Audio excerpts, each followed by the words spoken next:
ఇప్పుడు కేరళ ఎలక్షన్స్ ఉన్నాయి, మేము ఆడికి పోవాలి, 30 తారీఖు అసెంబ్లీ ఖతం. అంటే మీ కేరళ ఎలక్షన్ మీకు ముఖ్యం కావచ్చు, ఈ రాష్ట్ర ప్రజలకు రాష్ట్ర శాసనసభ ముఖ్యం. బీఆర్ఎస్ పార్టీకి ఈ రాష్ట్ర ప్రజలు మాకు ముఖ్యం, ప్రజా సమస్యలు మాకు ముఖ్యం. మీరు కేరళ ఎలక్షన్స్ ఉన్నాయని 30 తారీఖు అసెంబ్లీ బంద్ చేసి మొత్తం కేబినెట్ ఇవాళ కేరళకు తమిళనాడుకు పోయింది. Is it the way? మీకు రాష్ట్రం ముఖ్యమా, రాష్ట్ర ప్రజలు ముఖ్యమా, ఈ శాసనసభ ప్రతిష్ట ముఖ్యమా, మీ కేరళ ఎలక్షన్స్ ముఖ్యమా? ఇవాళ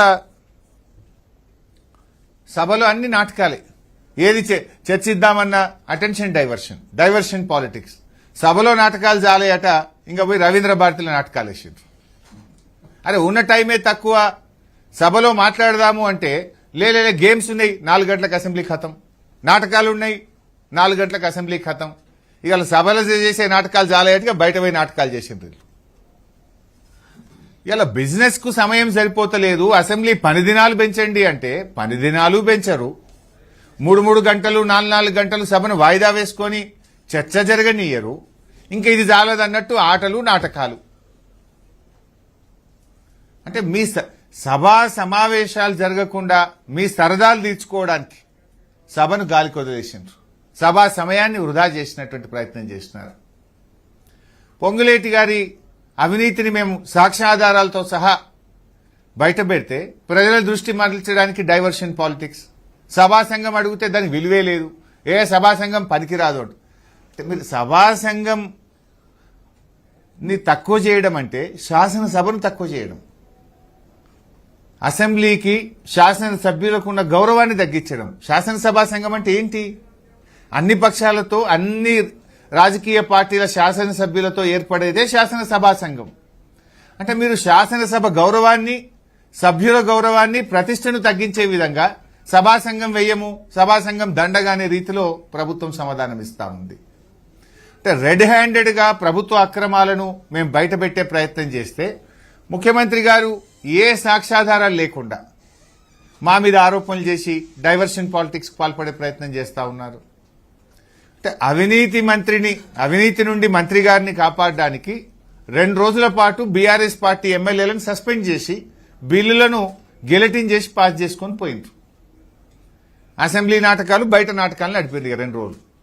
మేముంటే వాళ్ళ ఆటలు సాగవని, వాళ్ళను మేము ప్రశ్నిస్తామని మమ్మల్ని సస్పెండ్ చేసినారు. ఇవాళ ముఖ్యమంత్రి గారు, బట్టి విక్రమార్క గారు, ఉప ముఖ్యమంత్రి గారు మా బడ్జెట్ చింపుతారా అని మాట్లాడే ప్రయత్నం చేస్తా ఉన్నారు. చింపినాం. ఎందుకు చింపినాం? మీ బడ్జెట్లో ఏమి లేదు డొల్ల గనక మీ బడ్జెట్ కాయిదాలు చింపి మా నిరసన తెలియజేసినాం. బడ్జెట్లో మీరు ప్రజలకు ఇచ్చిన 6 గ్యారంటీలు లేవు గనక చింపి మా నిరసన తెలియజేసినాం. మీరు పెట్టింది 3వ బడ్జెట్, ఇక మిగిలింది ఒకటే బడ్జెట్. మీ ప్రభుత్వం గెలిచిన దాంట్లో 3.5 సంవత్సరాలు అయిపోతుంది ఈ బడ్జెట్తో. ఇక మిగిలేది ఒకటే బడ్జెట్. 100 రోజుల్లో 6 గ్యారంటీలు అమలు చేస్తామని మొదటి గ్యారంటీ అవ్వాతాతలకు 4,000 పెన్షన్ మీరు 3 బడ్జెట్లలో పెట్టలేదు. 1 కోటి మంది మహిళలకు నెల 2,500 ఇస్తామని 3 బడ్జెట్లలో పెట్టలేదు. మహిళలకు మోసం, అవ్వాతాతలకు మోసం, రైతులకు మోసం, నిరుద్యోగులకు మోసం, విద్యార్థులకు మోసం, రాష్ట్ర ప్రజలందరినీ మీరు మోసపు చేసిండ్రు గనక మీ మోసాన్ని తెలియజెప్పడానికి బడ్జెట్ పుస్తకాలు చింపి నిరసన తెలియజేసినాం. చెవులో పువ్వులు పెట్టుకొని నిరసన తెలియజేసినాం. ఇంట్లో తప్పెట్లయితుంది? మీరు ఎవరి చెవులలో పువ్వులు పెట్టిండ్రు? ఇప్పుడు మీరు 6 గ్యారంటీలు 100 రోజుల్లో అమలు చేస్తామని చెప్పి మీరు కదా ప్రజలకు చెవులలో పువ్వులు పెట్టినారు, మీరు కదా ప్రజల్ని మోసం చేసినారు. అందుకే ప్రజలకు మీరు చేసిన మోసాన్ని మిమ్మల్ని నిద్రలేపడానికి, మిమ్మల్ని తట్టి లేపడానికి, మీ మోసాలను మీకు అర్థం చేయించడానికి వినూతన రీతిలో చెవులో పువ్వులు పెట్టుకుని నిరసన తెలియజేసినాం. What is wrong in this? బట్టిగారితో మాకేమైనా గెట్టు పంచాయతీ ఉందా? బట్టిగారితో మాకు వేరే పంచాయతీ ఉందా? వ్యక్తిగతం మాకేం లేదు కదా. ఇట్ ఈస్ నాట్ విత్ బట్టిగారు, it is with the government. Because he is being the finance minister, definite గా అడుగుతాం కదా. ఆర్థిక మంత్రిగా బడ్జెట్ ను ఆయన ప్రవేశపెట్టినారు కనుక ఈ ప్రభుత్వాన్ని ప్రశ్నిస్తున్నాము, ఆర్థిక మంత్రి గారిని ప్రశ్నిస్తున్నాం తప్ప అది వ్యక్తిగతంగా మేము బట్టి గారిని ప్రశ్నించడం కాదు కదా. It is the fight with the government on behalf of the people of Telangana. తెలంగాణలోని ప్రజల పక్షాన ప్రజల గొంతుకగా బీఆర్ఎస్ పార్టీ పనిచేసిందే తప్ప బట్టి గారితో గెట్టు పంచాయతీతో ఇంకో వేరే పంచాయతీ మాకు లేదు. ఇప్పుడు ముఖ్యమంత్రి గారు అసెంబ్లీ స్టార్ట్ కాకముందు ఏమన్నాడు? కృష్ణా గోదావరి జలాల మీద అసెంబ్లీలో చర్చిద్దాం, మాట్లాడదాం, తేల్చుదాం అని పెద్ద పెద్ద బీరాలు బలికిండు. మరి ఎందుకు మాట్లాడలే? కృష్ణ మీద మాట్లాడలే, గోదావరి మీద మాట్లాడలే, చివరికి ఇరిగేషన్ పద్దు మీద కూడా మాట్లాడలే. ఇరిగేషన్ పద్దు కూడా చర్చ లేకుండా గిలటిన్లో పాస్ చేసుకున్నారు. ఇరిగేషన్ పద్దు చర్చకు వచ్చినప్పుడు మమ్మల్ని అసెంబ్లీ నుంచి సస్పెండ్ చేసుకుని ఏకపక్షంగా పాస్ చేసుకున్నారు.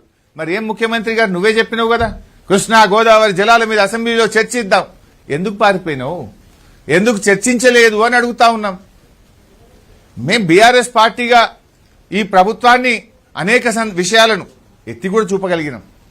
ప్రభుత్వ ఉద్యోగాల విషయంలో ముఖ్యమంత్రి గారు చేస్తున్న తప్పుడు ప్రచారం అని శాసనసభ సాక్షిగా రుజువు చేసినాం.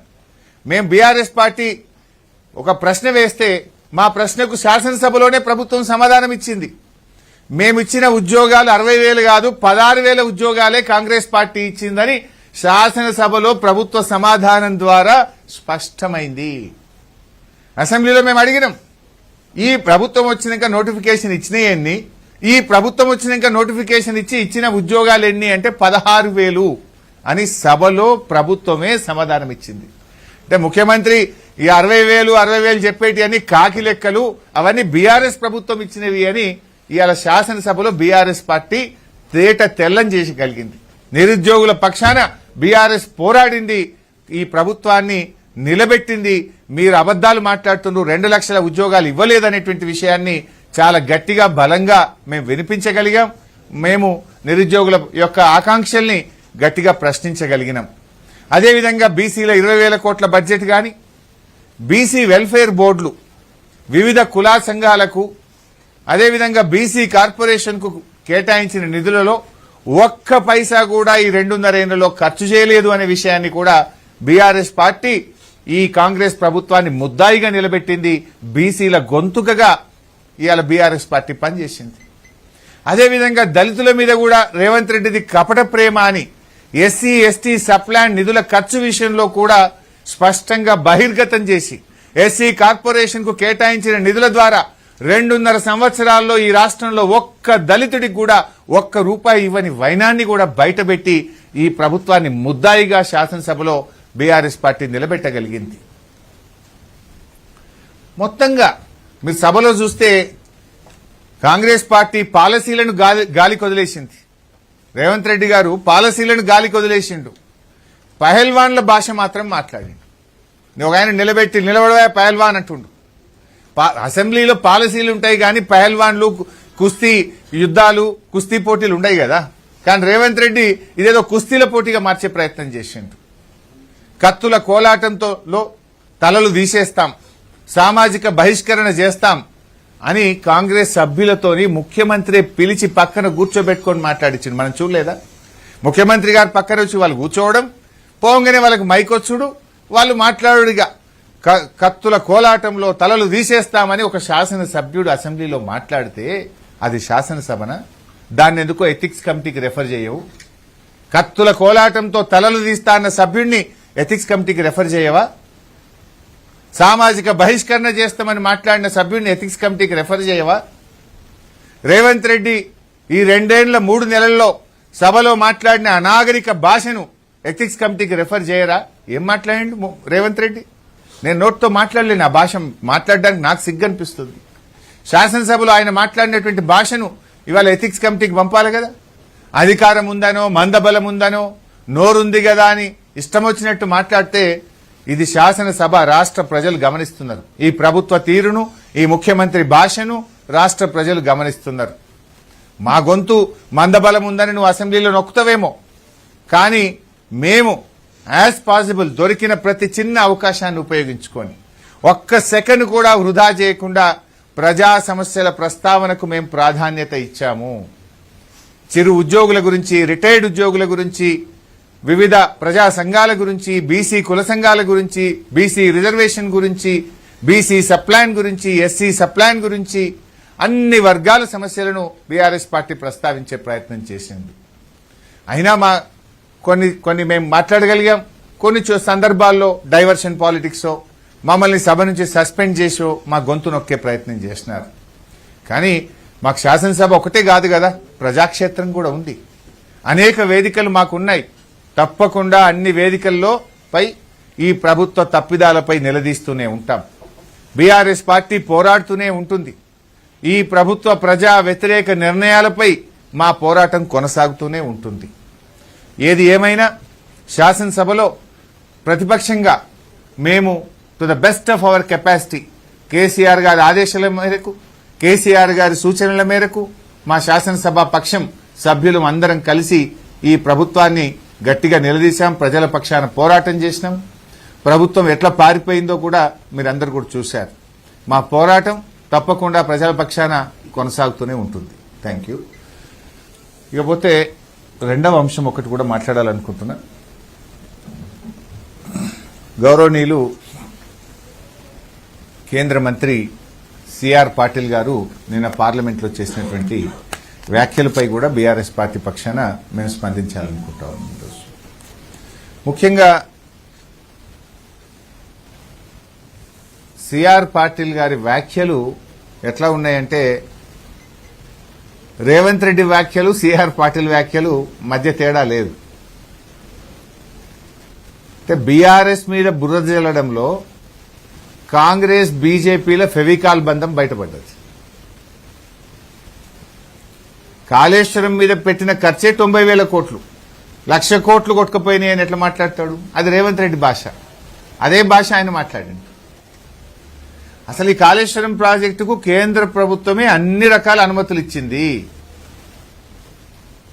కేంద్ర ప్రభుత్వమే కాళేశ్వరం ప్రాజెక్టు దేశానికి ఆదర్శమని కేంద్ర ప్రభుత్వ సంస్థలు, కేంద్ర మంత్రులు, సర్వోన్నత న్యాయస్థానం కూడా చాలా స్పష్టంగా చెప్పింది.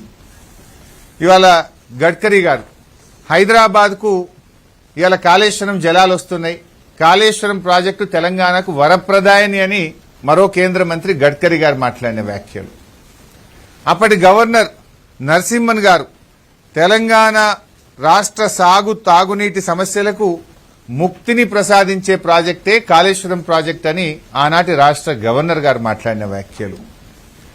ఈనాటి మంత్రి కోమటిరెడ్డి వెంకటరెడ్డి గారు దేశ చరిత్రలోనే కాళేశ్వరం లాంటి గొప్ప ప్రాజెక్టు లేదని ఈనాటి మంత్రి కోమటిరెడ్డి వెంకటరెడ్డి గారు మాట్లాడిన వ్యాఖ్యలు. మ్యాగ్సెసే అవార్డు గ్రహీత గౌరవనీయులు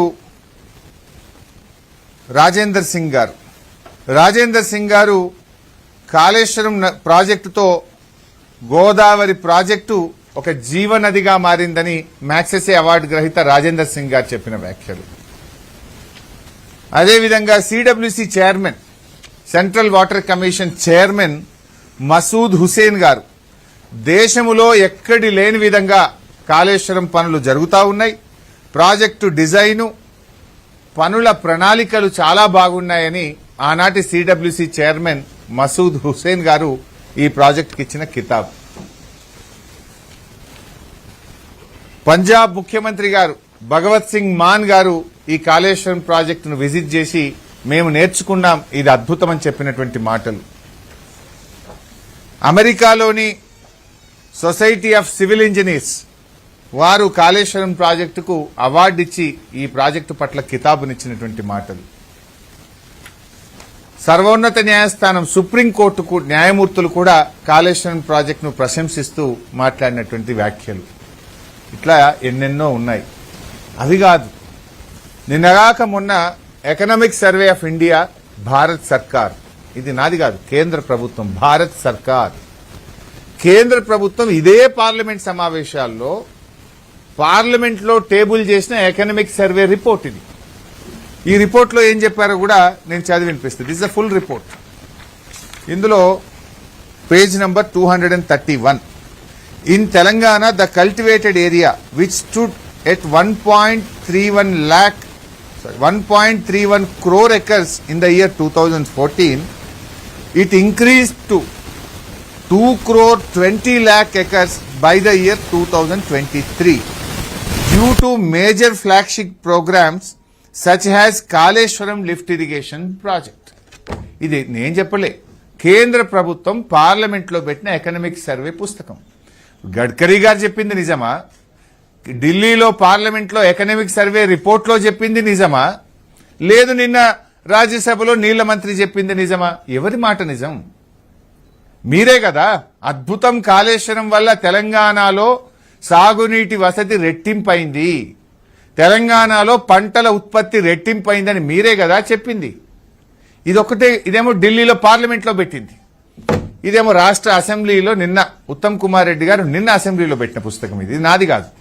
ఉత్తమ్ కుమార్ రెడ్డి 2026-27 బడ్జెట్ బుక్లో నిన్న అసెంబ్లీలో పెట్టిన పుస్తకం. ఆయన గారు ఏం చెప్తారంటే, నిన్నేమంటాడు రేవంత్ రెడ్డి గాని సిఆర్ పాటిలు 1,00,000 కోట్లు కొట్టుకపోయింది, ఖర్చు పెట్టింది 90,000 కోట్లు అయితే 1,00,000 కోట్లు కొట్టుకపోయింది అంటారు. మరి 1,00,000 కోట్లు కొట్టుకపోతే ఉత్తమ్ కుమార్ రెడ్డి గారు ఏమంటారు, ఇంట్లో 2024-25లో కాళేశ్వరం ప్రాజెక్టులో ఇప్పుడు బారుతున్న లక్షల ఎకరాలకు అదనంగా 24-25లో 3,000 ఎకరాలు కొత్తగా పారకం పెరిగింది, 25-26లో 5,000 ఎకరాలు కొత్త ఆయకట్టు సాగులోకి తెచ్చాము అని నీళ్ల మంత్రి ఉత్తమ్ కుమార్ రెడ్డి సభలో పెట్టిన నివేదిక. మరి 1,00,000 కోట్లు కొట్టుకపోతే ఈ కొత్త పారకం ఎడికెళ్ళి వస్తుంది? ప్రాజెక్టే కొట్టుకపోయాయి, మరి ఈ కొత్త పారకం ఎడికెళ్ళి వచ్చింది? అంటే ఇదంతా కూడా బీఆర్ఎస్ మీద బురద రాజకీయం, బురద జల్లే రాజకీయం.